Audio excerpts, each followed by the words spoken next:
अगर आपने भी आज का मैच देखा है तो आपके जहन में ये सवाल आ ही गया होगा कि आखिर अर्शदीप को क्या जरूरत थी वो शॉट खेलने की, जब उसके पास 2 ओवर पूरे बचे हुए थे और जीतने के लिए सिर्फ एक ही रन चाहिए था। देखिए, इस तरह के न जाने कितने ही सवाल हम लोग आज के मैच से निकाल सकते हैं, कितने ही सवाल। कई लोग तो ये भी बोल सकते हैं कि यार, जब आपके पास शिवम दुबे जैसा बैट्समैन था तो फिर उसको इतने नीचे भेजने की क्या जरूरत थी, वॉशिंगटन सुंदर को इतने ऊपर भेजने की क्या जरूरत थी, या फिर एक पॉइंट पर जब इंडिया अच्छा खासा आगे चल रही थी तब शुभमन गिल को बॉलिंग देने की क्या जरूरत थी। And mind you, Shubman Gill ने उसे एक ओवर में 14 रन दिए थे। काफी सारी चीजें हैं जिनको को लेकर हम लोग बात कर सकते हैं और बोल सकते हैं कि कहां पर क्या क्या गलतियां हुई। लेकिन इन सब चीजों से पहले हमको एक चीज और ध्यान रखनी चाहिए कि ये एक बायलेटरल सीरीज है जिसका कोई बहुत ज्यादा महत्व नहीं है। हाँ, इंटरनेशनल मैचेस के लिए काउंट करी जाएगी। दूसरी बात, हम मैच हारे नहीं है, ये मैच टाई हुआ है। लेकिन ये मैच टाई नहीं होना चाहिए था, बस इसीलिए दिमाग थोड़ा सटका हुआ है ना।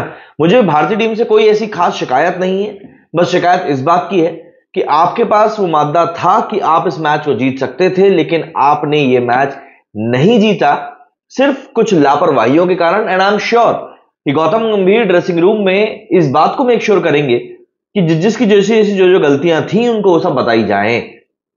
मतलब आप इमेजिन करिए, 2017 के बाद से ये पहला मौका है जब विराट कोहली कोई बायलेटरल सीरीज खेलने के लिए श्रीलंका पहुंचा है, और वहां पर पहुंच के बंदे के साथ क्या हुआ, मतलब क्या ही बोल दूं यार मैं। रोहित शर्मा एक बार फिर से, भाई जिस तरीके से रोहित शर्मा खेलते हैं वो हमेशा ही ये लगता है कि यार वो बंदा कोई अलग पिच पर ही खेल रहा था।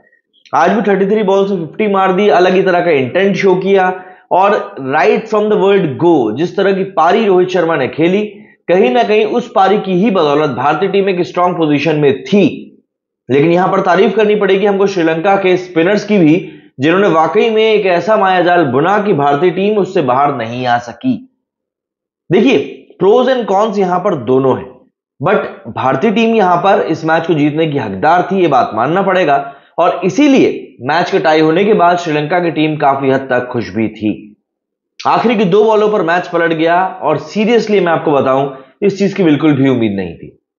भारत और श्रीलंका के बीच में 3 मैचों की वनडे सीरीज का पहला मुकाबला आज खेला गया। कोलंबो के आर प्रेमदासा स्टेडियम में इस मैच को एक बहुत ही रोमांचक मोड़ पर लाकर टाई पर छोड़ दिया।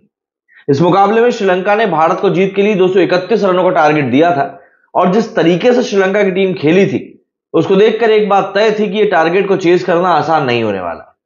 इसके जवाब में भारतीय टीम 47 ओवर्स में 230 रनों पर ऑल आउट हो गई। भारत और श्रीलंका के बीच में वनडे इतिहास का यह दूसरा टाई गेम रहा। इससे पहले 14 फरवरी 2012 को दोनों टीमों के बीच मैच टाई में छूटा था। मुकाबले में एक समय भारत को जीत के लिए 1 रन बनाने थे, उसके 2 विकेट बाकी थे, लेकिन श्रीलंकाई कप्तान चरित असलंका ने 2 गेंदों पर 2 विकेट लेकर मैच को टाई करा दिया। असलंका ने 48वें ओवर की चौथी बॉल पर शिवम दुबे को एलबीडब्ल्यू आउट किया। मैदानी अंपायर ने शिवम दुबे को आउट नहीं दिया था, लेकिन श्रीलंका ने रिव्यू लिया, जो कि वो कामयाब रहे। फिर अगली गेंद पर असलंका ने अर्शदीप सिंह को भी एलबीडब्ल्यू आउट करवा दिया। अर्शदीप ने रिव्यू लिया, लेकिन वो बच नहीं सके। असलंका के अलावा वनिंदु हसरंगा और डुनिथ वेलाल्गे ने भी श्रीलंका के लिए गेंद से बहुत ही शानदार गेम दिखाया। हसरंगा ने 3, वेलाल्गे ने 2 विकेट लिए। दोनों टीमों के बीच में वनडे सीरीज का दूसरा मैच 4 अगस्त को इसी मैदान पर खेला जाएगा। टारगेट का पीछा करते हुए भारतीय टीम की शुरुआत शानदार रही थी। कप्तान रोहित शर्मा और शुभमन गिल ने पहले विकेट के लिए करीब 12.5 ओवर्स में 75 रनों की एक बेहतरीन पार्टनरशिप करी थी। इस पार्टनरशिप में गिल का योगदान कोई खास नहीं था, और उन्होंने 16 रन बनाने के लिए 35 बॉलें खेल ली थी। वही रोहित पूरे रंग में दिख रहे थे, उन्होंने 33 बॉलों पर ही 50 पूरी कर ली थी। स्पिनर डुनिथ वेलाल्गे ने गिल को आउट करके इस पार्टनरशिप को तोड़ा। वेलाल्गे ने कुछ देर बाद रोहित शर्मा को भी एलबीडब्ल्यू आउट कर दिया। रोहित ने इस पारी में 3 छक्के और 7 चौकों की मदद से 47 बॉल में कुछ 58 रन बनाए। इसके बाद चौथे नंबर पर बैटिंग करने के लिए आए वॉशिंगटन सुंदर कुछ खास कर नहीं सके, 5 रन पर आउट हो गए। उनको अकेला धनंजय ने चलता कर दिया। इसके बाद विराट कोहली और श्रेयस अय्यर ने चौथे विकेट के लिए एक 43 रन की पार्टनरशिप करी। दोनों खिलाड़ी धीरे धीरे ही सही, लेकिन रंग में जम रहे थे, और ऐसा लग रहा था कि वहां से वो इस मैच को शायद निकाल ले जाएंगे।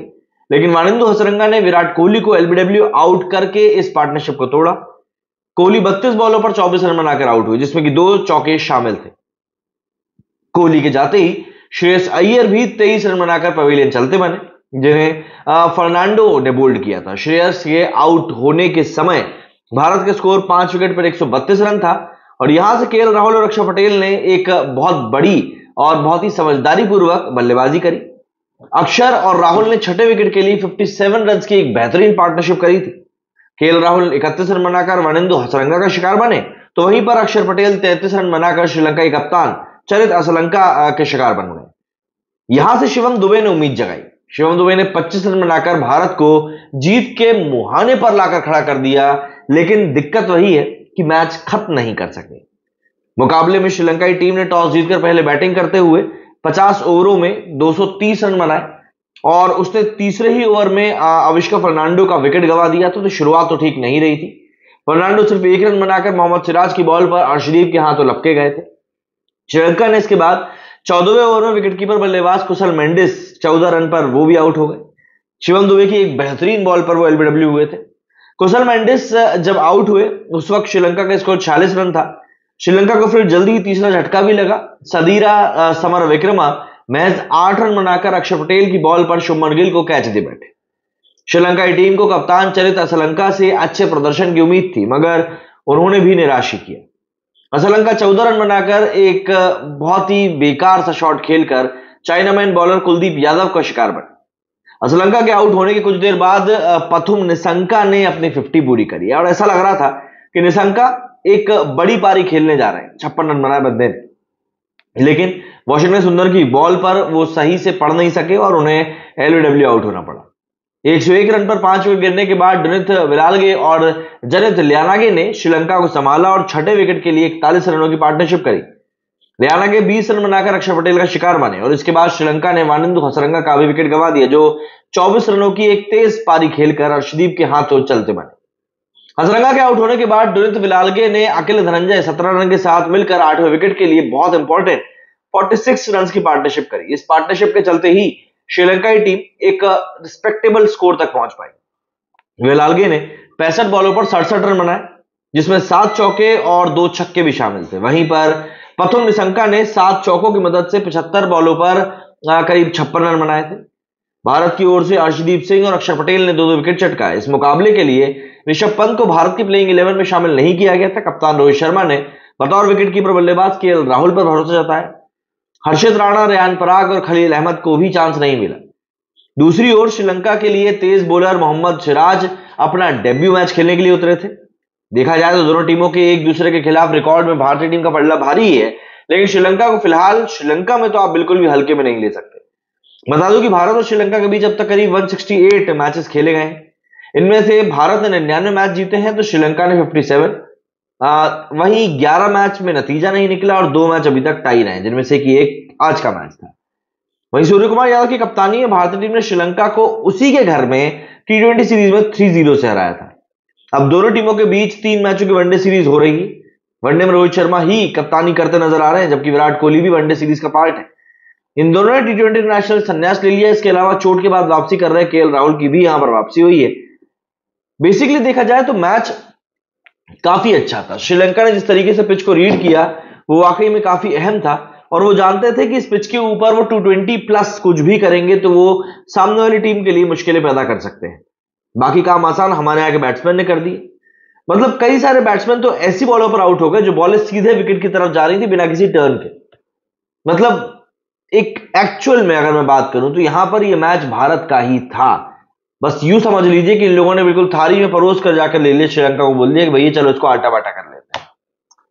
क्या कर सकते हैं। लेकिन अभी 2 मैच बचे हुए हैं और भारत को श्रीलंका जीतने के लिए बचे हुए दोनों मैचेस को जीतना होगा और मुझे पूरा भरोसा है कि बचे हुए दोनों मैचेस में इंडियन टीम काफी तेज तर्रार तरीके से वापसी करेगी।